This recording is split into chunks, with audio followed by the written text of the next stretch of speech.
Well, China's engagement with Africa as a whole and with many African countries focus on several things. One is connectivity, infrastructure projects of all kinds. You mentioned the railways, highways, airports, seaports, and major investments in commodity companies, oil and gas companies, you name it. So this focus on connectivity, infrastructure investments is a major focus because this will really help African countries to emancipate power, increase their productivity and efficiency. Secondly, the bilateral trade, Chinese export of all kinds to all of Africa, and China's import of major commodities from many African countries. Now, this is based on equality and mutual benefit, and there is no force or coercion involved.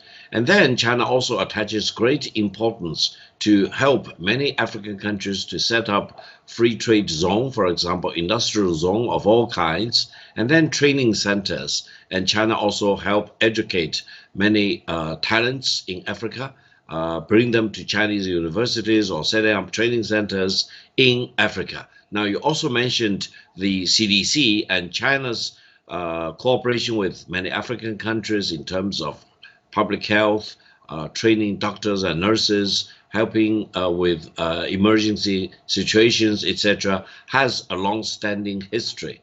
And now I think it will be further promoted given the crisis and the understanding that these viruses may actually come back to hurt us again. Now, the other thing is that throughout Africa, we need to have a wide perspective in looking at how these connectivity projects should be promoted and how African countries need to move beyond this highly fragmented way of connecting with each other. Now, it is ironic that to fly from one African capital city to another, normally you need to fly either to London or to Paris for the transition. And intra-African connectivity is very much of a weak link. How Africa can really help building up this connectivity and enable the people to move across from different parts of Africa with greater ease and convenience so that the exchange of goods, services, ideas, and people will be very much accelerated for the overall benefit of Africa as a whole and many countries involved.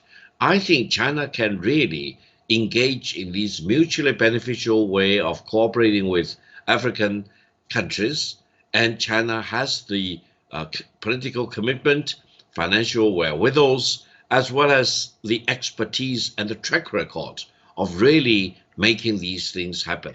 China benefited from its 43 years of opening up to the outside world and economic and political reform.